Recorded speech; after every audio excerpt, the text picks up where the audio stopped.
नमस्कार। कोरोना के खिलाफ जंग जारी है और इससे बचाव ही इसके खिलाफ सबसे बड़ा हथियार है। भारत में हालांकि कोविड-19 के मामलों में बढ़ोतरी हो रही है, लेकिन खास बात यह है कि इस बीमारी से ठीक होने वालों का आंकड़ा भी लगातार बढ़ रहा है और वर्तमान में रिकवरी दर 41% से ऊपर है। कोरोना से जुड़ी सभी अहम खबरों के साथ हम हाजिर हैं अपने इस शो कोरोना पर नजर के साथ। मैं हूं तेजेंद्र सिंह और शुरुआत करते हैं फास्ट न्यूज के साथ।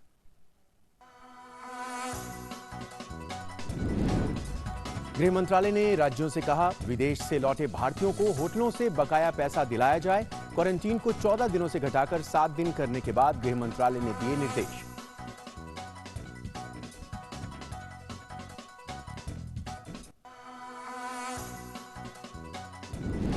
वंदे भारत मिशन के तहत विदेशों में फंसे भारतीयों की हो रही है स्वदेश वापसी। वंदे भारत मिशन के विस्तारित दूसरे चरण में 60 देशों से 1 लाख फंसे हुए भारतीयों को वापस लाया जाएगा।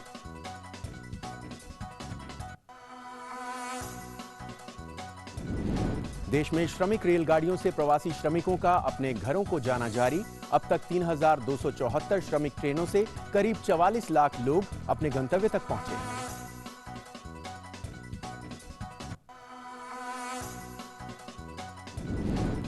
देश में कोरोना वायरस के सक्रिय मरीजों की संख्या 83,004, 64,425 मरीजों को इलाज के बाद अस्पताल से मिली छुट्टी। कोविड-19 के कारण 4,337 लोगों की मौत।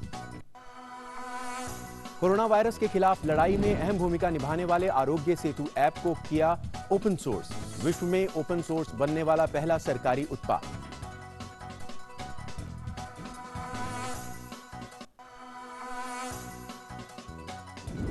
आरोग्य सेतु ऐप से 8 लाख लोगों ने किया सेल्फ असेसमेंट। 11.5 करोड़ लोग ऐप का कर रहे हैं इस्तेमाल।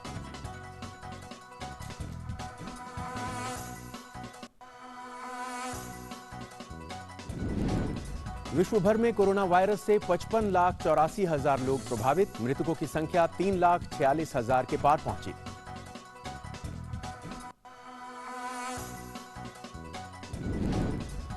ब्रिटेन ने लॉकडाउन में राहत देते हुए दुकानों को फिर से खोलने का किया फैसला। यूरोपीय देश अपनी सीमाओं को खोलने पर कर रहे हैं विचार।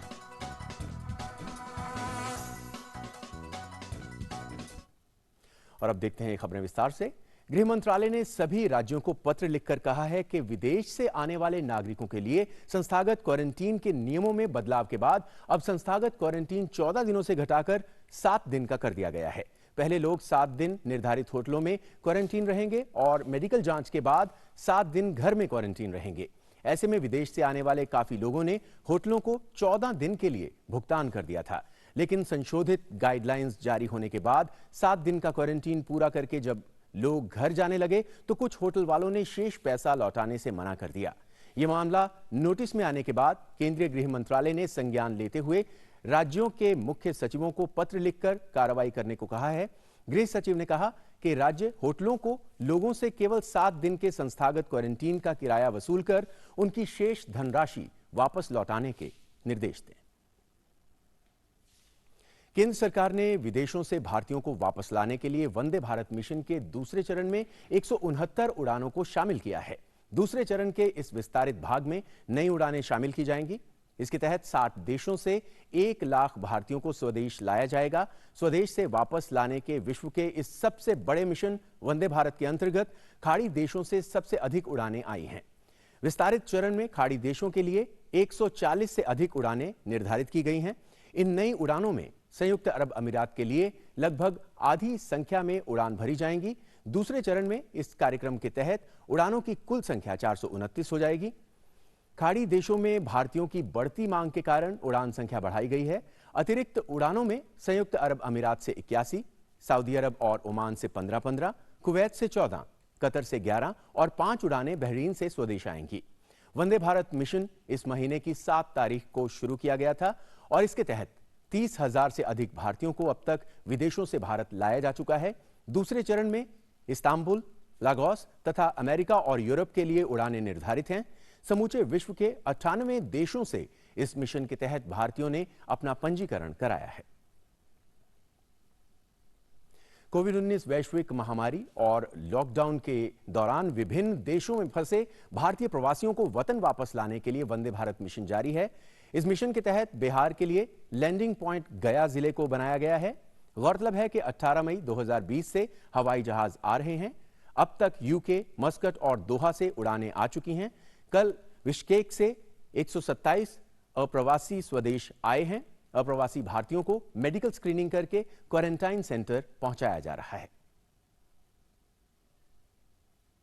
प्रॉब्लम नहीं थी, वहाँ की गवर्नमेंट बहुत सपोर्टिव है और इंडियन एम्बेसी का बहुत साथ था, लेकिन फाइनली हम लोग को एक था कि अपना घर जाएंगे, अपनी मम्मी पापा के पास रहेगी, इसलिए हम लोग सुकून से यहाँ आना चाहते हैं। परेशानी कुछ नहीं है, एक्चुअली इंडियन गवर्नमेंट अच्छा प्रोवाइड की और इंडिया में एवरीथिंग हम लोग को मिला, फूड और किसी चीज़ की प्रॉब्लम नहीं हुई। Thank you to my government and Indian embassy और मुझे यहाँ लाने के लिए। और हम लोग बाहर में रहते हैं, बाहर देश में रहते हैं, हमारी पहचान इंडिया ही है और सर दिल से सल्यूट करते हैं। देश में प्रवासी मजदूरों को उनके घरों में पहुंचाने के लिए श्रमिक ट्रेन के चलने का सिलसिला लगातार जारी है। भारतीय रेल की ओर से मिली जानकारी के अनुसार भारतीय रेल ने 25 मई तक 3,274 श्रमिक स्पेशल ट्रेन चलाई। लगभग 44 लाख लोगों को गंतव्य तक पहुंचाकर रिकॉर्ड कायम किया। इस दौरान रेलवे ने 74 लाख लोगों तक खाना बांटा और 1 करोड़ पानी की बोतल भी बांटी। इसके अतिरिक्त रेलवे दिल्ली को जोड़ने वाली 15 जोड़ी विशेष ट्रेन चला रही है। साथ ही 1 जून से 200 और रेल चलाने की योजना है। देश में कोरोना वायरस के सक्रिय मरीजों की संख्या 83,004 हो गई है। 64,425 मरीजों को इलाज के बाद अस्पताल से छुट्टी दे दी गई है। कोविड-19 के कारण 4,337 लोगों की मौत हुई है। और अब बात कुछ ऐसी खबरों की जो अपुष्ट हैं और लोगों के बीच अफवाह फैला रही हैं। लॉकडाउन के बीच कल सोशल मीडिया पर स्कूल और कॉलेजों के खुलने को लेकर कुछ खबरें वायरल हुईं। इन खबरों में कहा गया था कि गृह मंत्रालय ने सभी राज्यों को शैक्षणिक संस्थानों को खोलने की अनुमति दे दी है। गृह मंत्रालय ने ऐसी सभी खबरों को बेबुनियाद बताया है। हकीकत यह है कि मंत्रालय ने साफ कहा है कि लॉकडाउन में जारी दिशा निर्देशों के मुताबिक सभी शैक्षणिक संस्थान बंद रहेंगे। किसी भी राज्य या केंद्र शासित प्रदेश को इसमें किसी भी प्रकार की कोई छूट नहीं दी गई है। लिहाजा स्कूल कॉलेज खोलने की खबर महज एक अफवाह है और इस प्रकार की फेक न्यूज पर भरोसा ना करें। अरुणाचल प्रदेश के मुख्यमंत्री पेमा खांडू ने कोरोना महामारी के बीच लोगों से सहयोग और दिशा निर्देशों का सख्ती से पालन करने की अपील की है। उन्होंने कहा कि इस बीमारी से घबराने की जरूरत नहीं है, अपितु कोरोना के सक्रिय मामले बढ़ सकते हैं। साथ ही पेमा खांडू ने कहा कि इस महामारी से निपटने के लिए राज्य और केंद्र सरकार मिलकर काम कर रहे हैं। आने वाला दिनों में हम सबका माइंड, हम सबका मेंटल कंडीशंस और भी हम लोग को तैयारी करना है कि पॉजिटिव केस और भी आएंगे। मगर मैं आप सबको ये अनुरोध करना चाहता हूँ, ये रिक्वेस्ट करना चाहता हूँ कि पॉजिटिव केस आने से भी आप लोग पैनिक बिल्कुल नहीं होना है। भारत सरकार और राज्य सरकार हम सभी ने मिलके अपना स्टैंडर्ड ऑपरेटिंग प्रोसीजर्स हम लोग बहुत अच्छी तरह हम लोग ने बनाया हुआ है। इंस्टीट्यूशनल क्वारंटाइन फैसिलिटी से लेके हमारा कोविड केयर सेंटर, इसके बाद हमारा डेडिकेटेड कोविड हेल्थ सेंटर से लेके हमारा स्टेट कोविड हॉस्पिटल तक हमारा एसओपीज पूरा तैयार है। और आइए अब देखते हैं ग्राउंड जीरो से कुछ खबरें।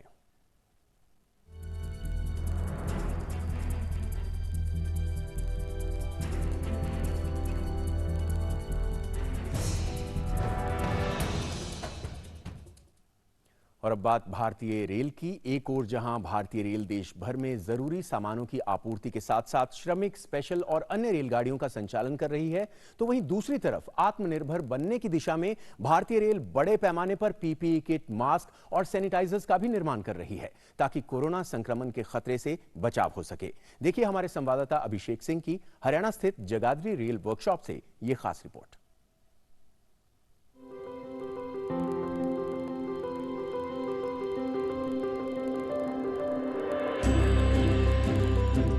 लॉकडाउन के बीच भारतीय रेल न सिर्फ प्रवासी श्रमिकों को उनके गंतव्य तक पहुंचाने का काम कर रही है, बल्कि देश भर में अपने रेल कारखानों और वर्कशॉप में बड़े पैमाने पर मास्क, पीपीई किट और सैनिटाइजर का भी उत्पादन कर रही है। ये नजारा है हरियाणा के यमुनानगर स्थित जगाधरी रेल वर्कशॉप का, जहां भारतीय रेल के कर्मचारी पीपीई किट बना रहे हैं। लॉकडाउन से पहले यहां रेल डिब्बों के मरम्मत का काम होता था, लेकिन अब वहीं कर्मचारी आत्मनिर्भर भारत बनाने की दिशा में पीपीई किट और मास्क बना रहे हैं, वो भी सोशल डिस्टेंसिंग का ध्यान रखते हुए। भारतीय रेल का ये डिसीजन था कि हम लोग इस पीपीई किट को डिज़ाइन करें। तो सबसे पहले की पीपीई किट यहीं पे डिज़ाइन किया गया था जगाधरी में, तो इसको हमने डीआरडीओ से अप्रूवल भी लिया है। हम लोग मास्क बना रहे हैं, जो अपने ही स्टाफ जो ट्रैक पे काम कर रहे हैं, जो लोग सिग्नल मेंटेनर्स हैं, जो हमारे ये कैरेज वैगन के जो स्टाफ हैं, जो ये जो ट्रेनें चल रही हैं इनके मेंटेनेंस में जो लोग काम कर रहे हैं, उनके लिए हमने अपने भी कारखाने के लोगों के लिए मास्क बनाए हैं। यही नहीं, कोरोना संक्रमण से बचाव के लिए यहाँ बड़े पैमाने पर सैनिटाइजर का भी निर्माण किया जा रहा है, जिसकी सप्लाई पूरे उत्तर रेलवे में की जा रही है। किस तरीके से यहाँ पर सैनिटाइजर तैयार किया जाता है और इसका मानक क्या है? ठीक, यहाँ पर सैनिटाइजर जो है WHO की गाइडलाइन के हिसाब से बनाया जाता है और इसमें 75% अल्कोहल है, जबकि बाजार में जनरली जो मिलता है वो 60 से 65% का ही अल्कोहल बेस होता है। इसके अलावा इस वर्कशॉप में जरूरत के मुताबिक अलग अलग किस्मों के हैंड फ्री वॉश बेसिन का भी निर्माण किया जा रहा है, ताकि इनका उपयोग रेल कारखानों के अलावा रेलवे स्टेशनों पर भी हो सके। अपने एम्प्लॉयज के लिए भारतीय रेल जो है वो इस तरीके का उसने डिजाइन किया है, फुट ऑपरेटेड हैंड वॉश। मैं आपको यहाँ पे दिखाना चाहूंगा, आपने पैडल को यहाँ पर पुश किया और ऊपर जो है आपको पानी का फ्लो मिल रहा है यहाँ पर। इसी तरीके के काफी सारे डिजाइन हैं, इसके इम्प्रूव डिजाइन भी है। इसमें सेंसर 3-in-1 मैकेनिज्म दिया गया है, सेंसर बेस्ड है, एक कॉन्टैक्ट पैडल बेस्ड है और तीसरा एक मैनुअल मैकेनिज्म है। कोविड-19 के खतरे को देखते हुए भारतीय रेल पहले ही 5000 कोच को आइसोलेशन वार्ड में बदल चुकी है, जिसमें 80,000 लोगों के लिए बेड उपलब्ध हैं। रेलवे की योजना आने वाले वक्त में जरूरत के मुताबिक ऐसे और रेल डिब्बों को आइसोलेशन वार्ड में बदलने की है। साथ ही साथ देश आत्मनिर्भर बन सके, इसके लिए भारतीय rail PPE kit, mask, sanitizer बनाने के लिए भी प्रतिबद्ध है। तो आपने देखा भारतीय रेल के कोरोना वॉरियर्स को, जो इस लॉकडाउन के बीच भी लोगों के लिए, अपने एम्प्लॉयज के लिए पीपीई किट बना रहे हैं, सैनिटाइजर बना रहे हैं, मास्क बना रहे हैं। और साथ ही साथ अगर इस रेल कारखाने की बात करें तो यहाँ पर इस लॉकडाउन के बीच 160 आइसोलेशन कोच भी तैयार किया गया है। कैमरामैन विनय तिवारी के साथ अभिषेक सिंह, डीडी न्यूज, जगाधरी। और भारतीय रेल लगातार मुसाफिरों के लिए सेवाएं मुहैया कराने की कोशिशों में जुटी है। ट्रेन की बोगियों में कितना सोशल डिस्टेंसिंग का हो रहा है पालन और मुसाफिर यात्रा के दौरान कैसा कर रहे हैं महसूस, ये जानने के लिए हमारे रेल संवाददाता राजेश राज ने दिल्ली मुंबई स्पेशल ट्रेन की बोगी में मुसाफिरों की नब्ज टटोलने की कोशिश की। मुसाफिरों के अलावा उत्तर रेलवे के CPRO दीपक कुमार भी बातचीत का हिस्सा बने। तो आइए चलते हैं दिल्ली मुंबई स्पेशल ट्रेन की बोगियों में और जानते हैं किस तरह से वहां सोशल डिस्टेंसिंग का ख्याल रखा जा रहा है। नई दिल्ली रेलवे स्टेशन का ये प्लेटफॉर्म नंबर 1, जहां पर मुंबई के लिए स्पेशल ट्रेन लगी है और उस ट्रेन के भीतर हम दाखिला पा रहे हैं। उसके अंदर चलेंगे, मुसाफिरों से बात करेंगे और ये देखने की कोशिश करेंगे कि सोशल डिस्टेंसिंग का कितना पालन किया जा रहा है। और आप देख सकते हैं कि ये जो ट्रेन है इसमें ये AC 2 बॉगी है। देखिए सोशल डिस्टेंसिंग के तहत एक बर्थ पर 2 लोग बैठे हैं और दोनों मास्क लगाए हुए हैं। दूरियों का भी पालन किया जा रहा है और तमाम जो लोग हैं वो सोशल डिस्टेंसिंग के तहत सीटों पर बैठे हुए हैं, यह आप देख सकते हैं। और हमारे साथ नॉर्दर्न रेलवे के CPRO अभी मौजूद हैं, हम उनसे जानने की भी कोशिश करेंगे कि कितना सोशल डिस्टेंसिंग का पालन किया जा रहा है। कितना संतुष्ट हैं आप अपनी व्यवस्था से? देखिए, मेरे संतुष्ट होने से कोई बहुत ज़्यादा फर्क नहीं पड़ता। पैसेंजर जब तक संतुष्ट नहीं होता, हमारे लिए जो है वो कस्टमर इज अ किंग। भारतीय रेल एक परिवर्तन के दौर से गुजर रहा है और मुसाफिरों के हितों का ख्याल भी रख रहा है। पैसेंजर्स मतलब ट्रस्ट करके ट्रैवल कर सकते, जिस हिसाब के अरेंजमेंट किए गए उसके बेसिस पे। हम CPRO नॉर्दर्न रेलवे से जानेंगे मुसाफिर का ट्रस्ट जो है वो भारतीय रेल पर एक बार बढ़ा है। वो कह रही हैं कि ट्रस्ट किया जा सकता है, यात्रा की जा सकती है। आपने खुद पूछा पैसेंजर से, उन्होंने बोला कि उनको ट्रस्ट है और सोशल डिस्टेंस से वो प्रॉपरली जो भारतीय रेल मेंटेन कर रहा है और सारे के सारे जो कोविड गाइडलाइंस हैं, डूज एंड डोंट्स हैं, उनको फॉलो किया जा रहा है। मुसाफिर भी हैं, क्यों ना हम इनसे भी थोड़ा जानने की कोशिश करें। हाँ, मैं सुरक्षित यात्रा कर पा रहा हूँ। जैसे गेट पे स्क्रीनिंग हो रही है, सारा टेम्परेचर वगैरह चेक हो रहा है, उसके अकॉर्डिंग सोशल डिस्टेंसिंग भी मेंटेन है। तो जो आ रहे थे मुसाफिर, तो उनका जो फोटोज वगैरह, जो ID प्रॉपर है, प्रॉपर ID वो टिकट जो है वो चेक करके ही अंदर आने दिया जा रहा था। मुसाफिरों ने भारतीय रेल पर एक बार फिर ट्रस्ट किया है, भरोसा किया है और वो कहते हैं कि हम सुरक्षित यात्रा जो है वो कर सकते हैं। जिस तरीके से रेलवे स्टेशन के बाहर से लेकर ट्रेन के अंदर आने तक भारतीय रेल के द्वारा स्वच्छता और तमाम तरह के सुरक्षा के जो इंतजाम किए गए हैं वह काबिल तारीफ है और भारतीय रेल मुसाफिरों का विश्वास जीतने में कामयाब हुई है। कैमरामैन मोहित के साथ नई दिल्ली रेलवे स्टेशन से मैं राजेश राज, डीडी न्यूज के लिए। और कोविड-19 के प्रकोप के बीच भी कुछ राज्यों से अच्छी खबरें आ रही हैं।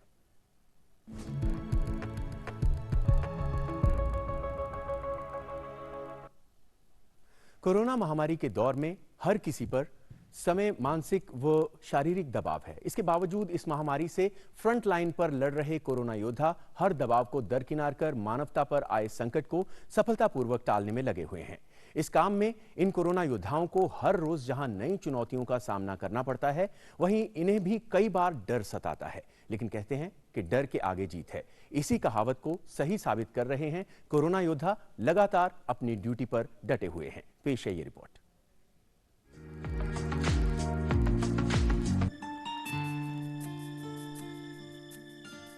कोरोना संक्रमण को रोकने में जितनी महत्वपूर्ण भूमिका इस समय चिकित्सा व्यवसाय से जुड़े लोग निभा रहे हैं, उतनी ही महत्वपूर्ण भूमिका पुलिस की भी है। सीमांत जिला चंबा की सीमा पंजाब और जम्मू कश्मीर से लगती है। ऐसे में इन राज्यों से आने वाले लोगों को सीमा पर रोकना और उनकी जांच कर उन्हें संस्थागत अथवा होम क्वारंटाइन में भेजने की पूरी जिम्मेवारी जिला पुलिस पर है। जिला पुलिस अधीक्षक मोनिका बुटुंगुरु के मुताबिक पुलिस इस जिम्मेवारी को बखूबी निभा रही है। यही कारण है कि जिले में कोरोना नियंत्रित है। डिस्ट्रिक्ट चंबा में हमने जो इंटर स्टेट और इंटर डिस्ट्रिक्ट बैरियर्स है उसमें पूरी फोर्स लगाई हुई है। हर एक की चेकिंग के साथ विद परमिट एंट्री हो रही है। इम्पोर्टेंट चीज़ आजकल ये है कि जितने भी लोग बाहर से आ रहे हैं उनको, और जो हाई रिस्क पे है उनको हमने होम क्वारंटीन और इंस्टीट्यूशनल क्वारंटीन में रखा हुआ है। तो पूरा मैकेनिज्म बना हुआ है होम क्वारंटीन मेंटेन करने का, चेक करने का कि सारे लोग घर पे रहें, कहीं बाहर नहीं जाएं। लॉकडाउन में कर्फ्यू रिलैक्सेशन के टाइम पर हम मेन बाजार में यातायात को देख रहे हैं। जो बाजार है इसमें हम इमरजेंसी गाड़ियों को ही अलाउ किया हुआ है। बाकी हमारे जो एंट्री पॉइंट है उनमें नाके लगे हुए हैं और इमरजेंसी के अलावा किसी गाड़ी को अंदर आने की इजाजत नहीं है। इस ड्यूटी में हम जहाँ तक खुद भी सोशल डिस्टेंस का पालन कर रहे हैं तथा लोगों को भी सोशल डिस्टेंस के बारे में जागरूक कर रहे हैं और लोगों का काफी हमें सहयोग मिल रहा है। जिला के मुख्य चिकित्सा अधिकारी डॉक्टर राजेश गुलेरी का कहना है कि चिकित्सा व्यवसाय से जुड़े लोगों के लिए ये समय अत्यधिक मानसिक दबाव वाला है, लेकिन डॉक्टरों से लेकर पैरामेडिकल तक सभी अपना उत्तरदायित्व बखूबी निभा रहे हैं। पूरा स्वास्थ्य विभाग के कर्मचारी, अधिकारी सभी अपने अपने स्तर पर अपना अपना प्रयास कर रहे हैं कि इस लड़ाई में हम सभी अपना योगदान दें। ये सच है कि सभी के ऊपर इस समय पर मानसिक, शारीरिक हर किस्म का प्रेशर तो रहता ही है, मगर ये समय है कि हर व्यक्ति, और हर व्यक्ति कर भी रहा है, समाज का हर वर्ग का व्यक्ति कर रहा है, अपना सहयोग दे रहा है। तो इसी तरह स्वास्थ्य विभाग भी अपना कार्य सुचारू रूप से कर रहा है। चंबा मेडिकल कॉलेज व अस्पताल प्रशासन भी इस महामारी से निपटने के लिए पूरी तरह तैयार है। अभी जो है कोरोना से रिलेटेड जो है हमारी काफ़ी अच्छी सर्विलेंस है और हमारे यहाँ जो है सबसे पहले बाहर आते ही पेशेंट को जो है अगर फ्लू लाइक सिम्टम है तो फ्लू ओपीडी है उसमें लिया जाता है। उसके साथ ही हमने कियोस्क बना लिया है, कियोस्क में उसके सैंपल लिए जाते हैं और जितने भी केसेस होते हैं उनके जो सैंपल जो है वो टांडा भेजे जाते हैं उसको एग्जामिनेशन के लिए। क्योंकि मरीज सबसे ज़्यादा हॉस्पिटल में आ रहे हैं तो उनको जो सोशल डिस्टेंसिंग के लिए, सिक्योरिटीज़ के लिए हमने गाइडलाइंस भेज दी हैं कि वो लोगों को कम से कम 2 मीटर जो है दूर रखा जाए। सबको अवेयर रहने की जरूरत है, बार बार अपने हाथ धोएं, अपने आप को सोशली लोगों से दूर रखें। चंबा मेडिकल कॉलेज में ही स्टाफ नर्स पूनम का कहना है कि कोरोना में सतर्कता ही बचाव का सबसे बेहतर तरीका है। यहाँ पे बहुत से मरीज तो आ रहे हैं पर हम पूरी प्रिकॉशंस के साथ उनको हैंडल कर रहे हैं और जो भी पेशेंट आता है यहाँ पे कैजुअलिटी में उसको हम 2 मीटर के डिस्टेंस रख के उनको हैंडलिंग करते हैं। हम तो पेशेंट्स से यही बोलते हैं कि अगर अननेसेसरली आप हॉस्पिटल में ना आए, छोटी सी चीज़ों को आप घर में भी ट्रीट कर सकते हैं, ज़्यादा अननेसेसरली हॉस्पिटल आने की ज़रूरत नहीं है। वहीं चंबा में सफाई कर्मचारी बीना देवी और निर्मला देवी कहती हैं कि समाज के स्वस्थ रहने पर ही उसे बीमारियों से बचाया जा सकता है। कोरोना की वजह से यहाँ पे सफाई का काम चल रहा है। हम अपनी ड्यूटी दे रहे हैं अच्छे से, और जब हम खुद की सफाई रखेंगे तो दुनिया ठीक होगी। सफाई के लिए हमें भी ग्लव्स और मास्क दिए हुए हैं, इसीलिए हम भी बीमारी से बचे रहें। कोरोना की बीमारी चल रही है, इसलिए हम तो सफाई में लगे हुए हैं, क्योंकि हम भी साफ सुथरे रहेंगे और हमारी वजह से और लोग भी साफ सुथरी तरह से बच सकेंगे। कोरोना महामारी से बचने के लिए अब तक 4 लॉकडाउन हो चुके हैं। ऐसे में ये कहना गलत न होगा कि यदि भीड़ से बचा जाए और एहतियात बरतें तो इस बीमारी से सुरक्षित रहा जा सकता है। कोरोना योद्धाओं को दिल की गहराइयों से सलाम। चंबा से विकास ठाकुर की रिपोर्ट के साथ तारिक रात्र, डीडी न्यूज शिमला।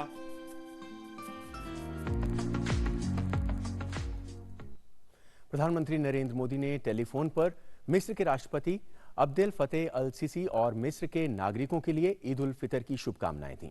बधाई को स्वीकार करते हुए मिस्र के राष्ट्रपति ने मिस्र और भारत को दुनिया की सबसे पुरानी सभ्यताओं में से एक के रूप में संदर्भित किया और तेजी से बढ़ते द्विपक्षीय संबंधों के बारे में खुशी व्यक्त की। प्रधानमंत्री नरेंद्र मोदी ने कोविड-19 संकट के दौरान मिस्र में भारतीय नागरिकों की सुरक्षा और कल्याण के लिए मिस्र के अधिकारियों के सहयोग की प्रशंसा की। प्रधानमंत्री नरेंद्र मोदी ने परिस्थितियों के अनुकूल होने पर मिस्र के राष्ट्रपति से मिलने की इच्छा व्यक्त की। और प्रधानमंत्री नरेंद्र मोदी ने टेलीफोन पर कतर के अमीर तमीम बिन हमद अल थानी और कतर के नागरिकों के लिए ईद उल फितर की शुभकामनाएं दी। प्रधानमंत्री नरेंद्र मोदी ने कोविड-19 महामारी के दौरान कतर में भारतीय नागरिकों के कल्याण को सुनिश्चित करने के लिए कतर के अमीर द्वारा दी गई व्यक्तिगत देखभाल की गर्मजोशी से सराहना की। इसके जवाब में कतर के अमीर तमीम बिन हमद अल थानी ने कतर में भारतीय समुदाय के योगदान की सराहना की। प्रधानमंत्री नरेंद्र मोदी ने वर्तमान स्थिति के दौरान भारत से कतर को आवश्यक वस्तुओं की आपूर्ति में किसी भी व्यवधान से बचने के लिए भारतीय अधिकारियों द्वारा ध्यान देने पर जोर दिया। प्रधानमंत्री नरेंद्र मोदी ने कतर के अमीर तमीम बिन हमद अल थानी के आने वाले 40वें जन्मदिन के लिए अपनी हार्दिक बधाई दी और उनके निरंतर अच्छे स्वास्थ्य और सफलता के लिए शुभकामनाएं दी। प्रधानमंत्री नरेंद्र मोदी ने ऑस्ट्रिया के राष्ट्रपति अलेक्जेंडर बेलिन के साथ टेलीफोन पर बातचीत की। बातचीत के दौरान ऑस्ट्रिया के राष्ट्रपति ने हाल ही में आए चक्रवाती तूफान अम्फन से भारत में हुए नुकसान और जानमाल की हानि को लेकर अपनी संवेदनाएं प्रकट की। दोनों नेताओं ने कोविड महामारी के कारण स्वास्थ्य और आर्थिक क्षेत्र पर पड़ने वाले प्रभावों को लेकर दोनों देशों के द्वारा इससे निपटने के उपायों पर विचार साझा किए। दोनों नेताओं ने महामारी से पैदा हुई चुनौतियों से निपटने के लिए अंतर्राष्ट्रीय सहयोग पर भी सहमति जताई। कोविड महामारी से निपटने के बाद की स्थिति में दोनों नेताओं ने आपसी हित के तमाम क्षेत्रों में आपसी रिश्तों को और भी मजबूत करने की बात दोहराई। खासकर ढांचागत क्षेत्र, तकनीक, अन्वेषण और अनुसंधान के क्षेत्रों में आपसी सहयोग बढ़ाने पर दोनों नेता सहमत हुए। दोनों नेताओं ने उम्मीद जताई कि दुनिया इस महामारी से उबरकर बाहर आएगी और इसके बाद सबका फोकस वैश्विक पर्यावरण की सेहत पर होगा। कोरोना वायरस के खिलाफ लड़ाई में अहम भूमिका निभाने वाले आरोग्य सेतु ऐप को ओपन सोर्स कर दिया गया है। नीति आयोग के सीईओ अमिताभ कांत ने कहा कि आरोग्य सेतु ऐप 15 दिनों में 50 मिलियन ग्राहकों और 40 दिन में 100 मिलियन ग्राहकों तक पहुंच गया है। ऐप ने समय से पहले ही 3 से 17 दिनों में 3000 से अधिक हॉटस्पॉट की पहचान की। Aarogya Setu, India's COVID-19 contact tracing, syndromic mapping and self-assessment mobile application is now open source. Transparency, privacy and security have been the core design principles of Arogya Setu since its inception, and opening the source code up to the developer community signifies Government of India's continuing commitment to these principles. NITI Aayog के CEO Amitabh Kant ने कहा कि विश्व में open source बनने वाला पहला सरकारी उत्पाद है। ऐप से 8 लाख लोगों ने सेल्फ असेसमेंट किया है और 11.5 करोड़ लोग ऐप का इस्तेमाल कर रहे हैं। This is a very, very unique thing to be done because no other government product anywhere in the world has been open sourced at this scale, anywhere in the world. And this product has had many firsts. Today, its scale and size is 115 million. It cuts across every single smartphone. It cuts across geo feature phones. It cuts across IVRS on 1921 calls.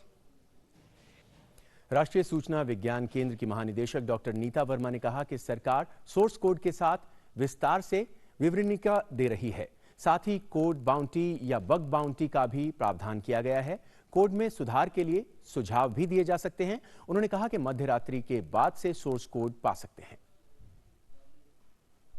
We will really welcome your inputs with respect to identifying any vulnerability or any kind of a code improvement.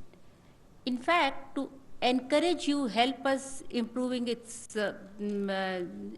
present security, as well as to help you improve quality of code, we have also announced some kind of a something which we call bug bounty and code improvement bounty program.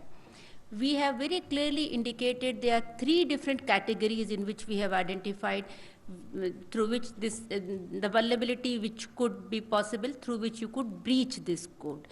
And for each of this category, there is a cash prize of 1 lakh for each of it. So I urge all of you to go through and try. और आइए अब देखते हैं कि दुनिया भर में कोविड-19 से क्या है हाल।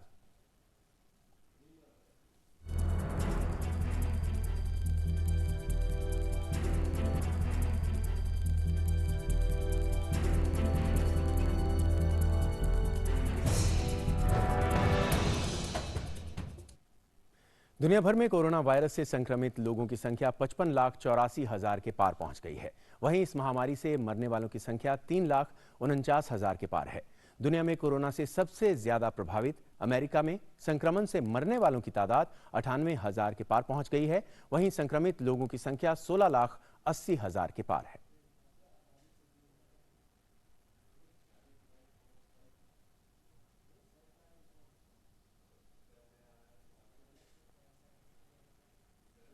तो दुनिया भर में कोरोना से संक्रमित लोगों की संख्या 55 लाख के पार पहुंच गई है। और श्रीलंका ने भारत को आश्वासन दिया है कि कोरोना संकट के इस वक्त में वो भारत के साथ मजबूत और गहरे सहयोग के लिए प्रतिबद्ध हैं। श्रीलंका के विदेश मंत्री दिनेश गुणावर्धना ने वहां भारतीय उच्चायुक्त गोपाल बागले के साथ एक औपचारिक मुलाकात के दौरान ये भरोसा दिया। इस दौरान दोनों ने कई द्विपक्षीय मसलों पर चर्चा की। बागले ने प्रधानमंत्री नरेंद्र मोदी की ओर से पड़ोसी पहले की नीति के तहत श्रीलंका के साथ गहरे सहयोग बनाए रखने का आश्वासन भी दिया।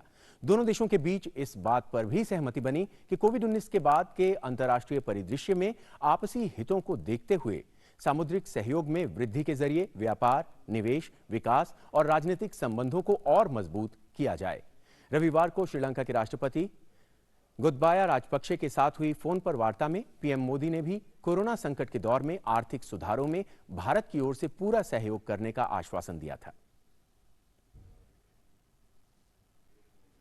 और इस बुलेटिन में फिलहाल इतना ही, लेकिन एक बार फिर से आपसे कहेंगे कि अगर जरूरी ना हो तो घर से बाहर ना निकलें। अगर निकलें भी तो मास्क का इस्तेमाल जरूर करें और सोशल डिस्टेंसिंग का पालन करते रहें। दीजिए इजाजत, नमस्कार।